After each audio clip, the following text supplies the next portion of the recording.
Yes, yes, yes. We're going to talk about the Nobel Peace Prize. This is democracy. 2025 Nobel Peace Prize for anti-Maduro leader Maria Corina Machado, opposite of peace. This is Greg Grandin speaking on this to Amy Goodman of Democracy Now! This is, I guess, like the major point here is that it's a disappointment for Trump. He was very upset. And also, it's somewhat of a disappointment for a lot of ball knowers in terms of American foreign policy in general.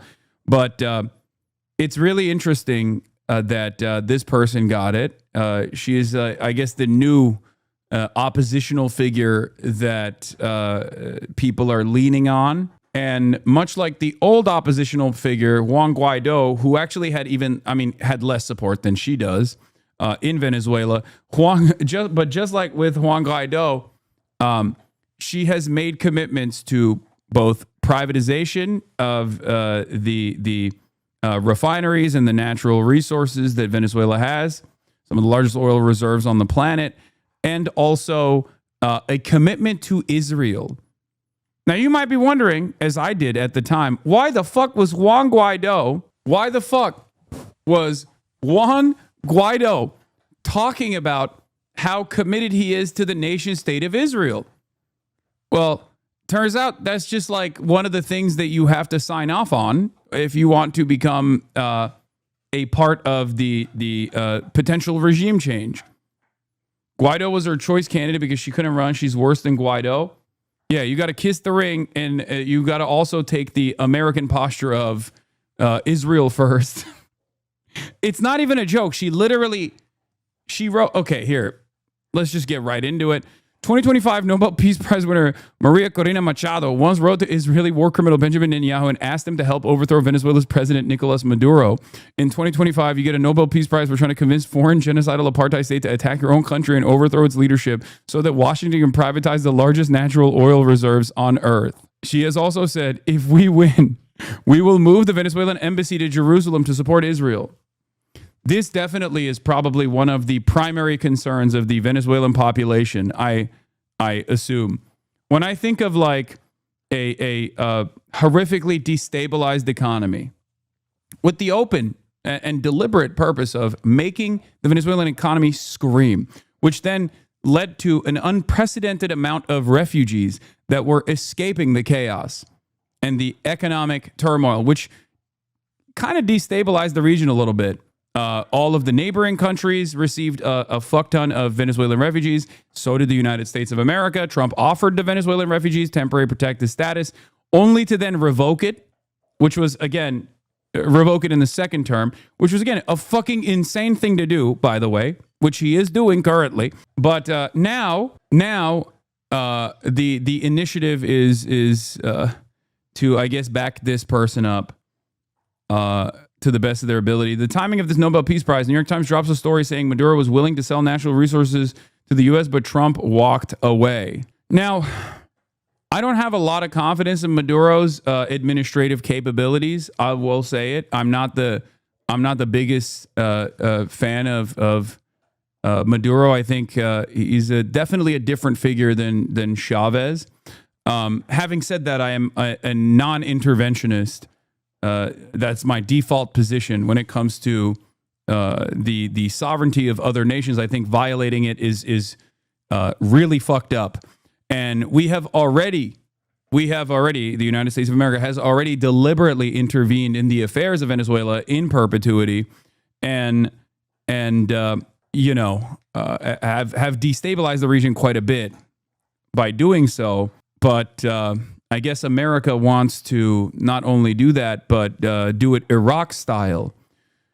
And I was thinking about this quite a bit, considering the mass displacement that has already taken place. I feel like boots on the ground military warfare, but this time in Latin America, is going to have very negative reverberations, even worse than Iraq, I would say, even more costly than Iraq, I would say.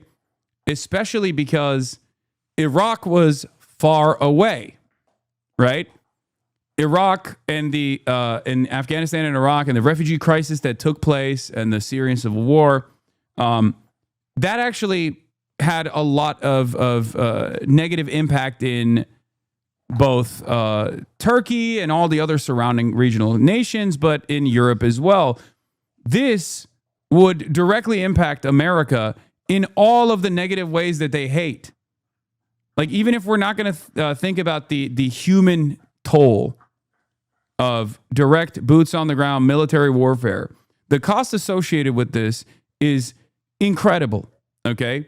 The human cost for the American side associated with this is also incredible. And then last but not least, the destabilizing effect that this would have is insane.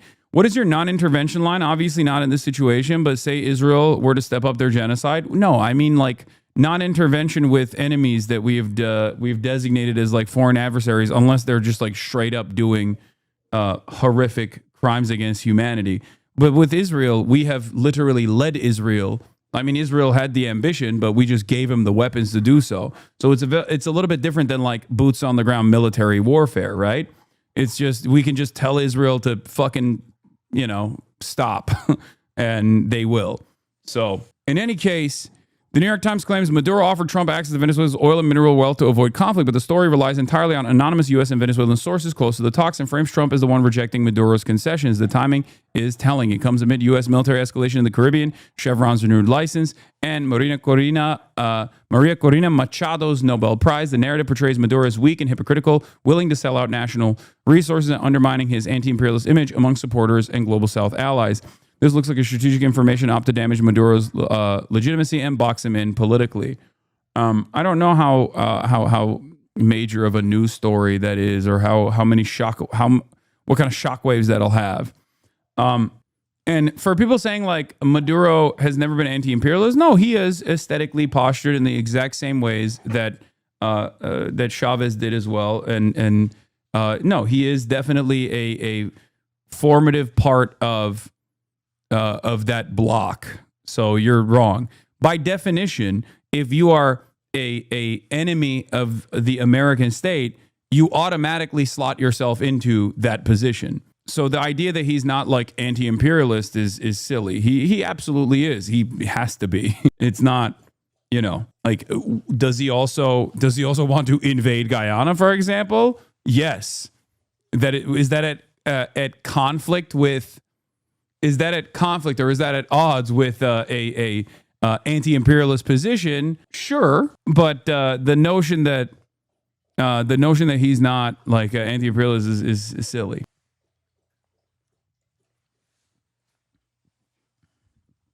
Anyway, yeah, law of the Venezuelan empire. Yeah, I mean, he has at times done a little bit of the.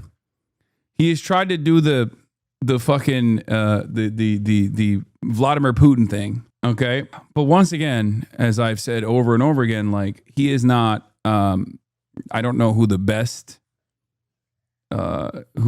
leader for Venezuela would be, but I do have a similar position to many in Latin American countries and like in South American leadership have, which is that anybody but the American government. This is ironically something that took place in the aftermath of the elections, the last election cycle in Venezuela, where a lot of the pink tide bloc actually was very critical of Maduro and came out and released statements and said, hold on, this doesn't seem very appropriate what you're doing here.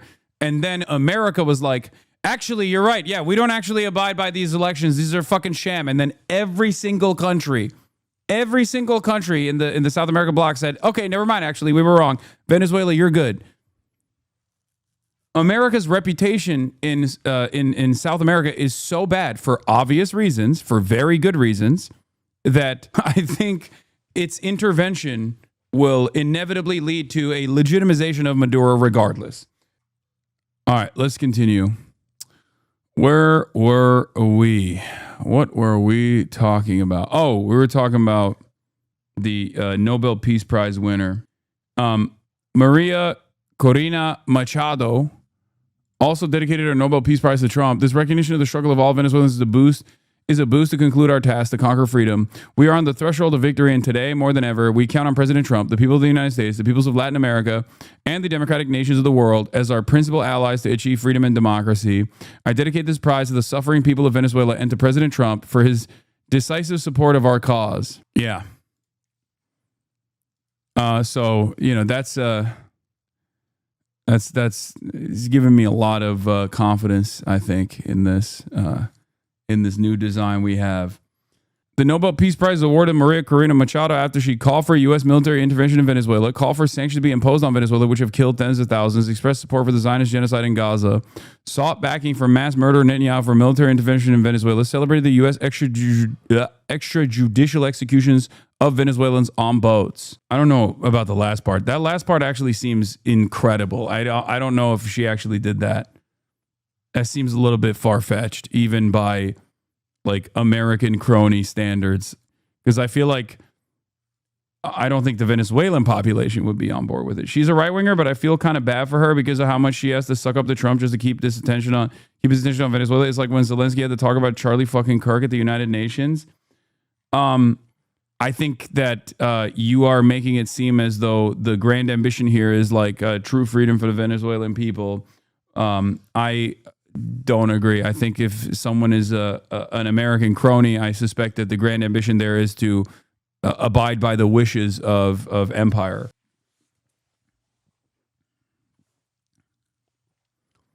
She praised the extrajudicial murders on both Fox and Friends and to the Times of London last month. Oh my God. I totally support a strategy, Machado told me. And I've said on behalf of the Venezuelan people that we are very grateful. I think it's the right thing to do. It's courageous. It's visionary. It's visionary to blow up boats off the coastline of Venezuela, completely violating the sovereignty of Venezuela. That's crazy. I think one of the greatest examples of the enshittification of the CIA is this. Okay? Because I feel like you should not be this open. Like you shouldn't be this transparent with how much you're dick riding America. You know what I mean? Like it's just if I'm Venezuelan and I fucking hate Maduro, okay? And I hear the oppositional figure that I'm supposed to have confidence in go, America, thank you for blowing up our fucking boats off of our coastline. I'm going to say, yeah, maybe that's not the best person. And this is almost like a rehashing of Juan Guaido. The more there's like, the more people pay attention, I feel like the more people paid attention to Juan Guaido, the more his approval rating wasn't very high to begin with. Like people said that it was, he was the true leader or whatever, but like he spent a good deal of the constitutional timeline that he had in assuming power, just going to America and sucking up to America, which I think was a mistake. It betrays the notion that this is like a popular uprising, even though there is popular discontent, if that makes sense. Like, I always feel as though these guys are primarily focusing on gaining as much garnering as much attention from the American State Department and American news and American media that they like kind of lose the plot. The part that right-wing Venezuelan social media figures and publications have played in this would shock you. No, it doesn't shock me at all. The Venezuelan media has almost always been fucking completely captive, servile to the interests of the grocery store franchise owners, like all the fucking billionaires in the Chamber of Commerce. They've dominated media, so it's not surprising to me that they would also have a stranglehold on social media as well. She's been a main driver of the VE polarization both nationally and within the opposition. Hardline, uncompromising, unwilling to negotiate it or support a soft socialist opposition has led her to depend on U.S. to prop up her power. Now, with assist from Nobel, one step closer to war, says Greg Grandin. I feel fucking Nobel bad, dude. Prize. I just like we have played a big role in fucking up Venezuela for a very long time. And I do think that, like, I'm not a fan of Maduro, but I also am conflicted to even mention that in a time like this, because like America is very clearly moving forward with direct intervention beyond like the sanctions regime, beyond like crippling the Venezuelan economy, beyond other forms of interference. And it feels as though this is like the next step in the plan. And it feels, I mean, it looks terrible. The outlook is grim. The Nobel Peace Prize for 2025 goes to a brave and committed champion of peace, to a woman who keeps the flame of democracy burning amidst a growing darkness. The Norwegian Nobel Committee has decided to award the Nobel Peace Prize for 2025 to Maria Corina Machado. In 2002, Machado supported the coup that briefly overthrew Venezuela's democratically elected president, Hugo Chavez. Machado attempted to run for president against incumbent Nicolas Maduro in the 2024 race, but was barred from running after the government accused her of corruption and cited her support for U.S. sanctions against Venezuela. Edmundo Gonzalez ran in her place. Venezuela's National Electoral Council declared Maduro the winner, but the opposition claimed Gonzalez won. Machado has vowed to... I want to mention something here, by the way, for people that would say, like, oh, that's crazy, I can't believe like, she was barred from running. Imagine a world where there is someone who is like directly, openly connected to China. Like, there is no speculation here, right? Like, we understand that she is working with America directly, right, for intervention in the country. Imagine a world where there was someone who was directly working with China, running for office in America. I don't think that they would just be barred from running. I think they would be imprisoned, possibly even get the death penalty for treason. So just to help you understand a little bit more, like, the dynamic. Because we always look at this stuff and we say, oh, this is, she just wanted to, what do you call it? These people are simply looking for more democracy, to expand democracy. And then Maduro hates them and then will jail them or whatever. And Maduro is despotic in many ways, for sure. I would go so far as to say he is worse on like regular protesters, like regular Venezuelans, than he is on his opposition. And this was not dissimilar to the way that Chavez operated as well, where they would just like let the opposition roam free and do whatever the fuck they want, and and continue to gum up the works to the best of their ability, instead of like straight up imprisoning them, which is what is expected in a situation like this, which is what is expected of like a country that's being called like this incredibly violent dictatorship. Meanwhile, I think like the political repression of people mobilizing in Venezuela is treated worse than the opposition figureheads. And very quickly, again, this coming as the U.S. bombs one Venezuelan boat after another. The Colombian president, Petro, said in one of the bombings, a Colombian was killed. But an interesting piece in the New York Times, President Trump calling off efforts to reach a diplomatic agreement with Venezuela, paving the way for potential military escalation. Richard Grenell, the special presidential envoy, interim executive director of the Kennedy Center, had been leading the negotiations with Maduro. He has been instructed to cut off all diplomatic outreach. I don't get it. Is she good or what? No. This is I mean, I guess it's the Nobel Peace Prize. It's entirely dependent on how much you think it's worth anything. But I think the reason why the reason why people are skeptical of this is because they see this as like giving America more of a just cause for military intervention in Venezuela.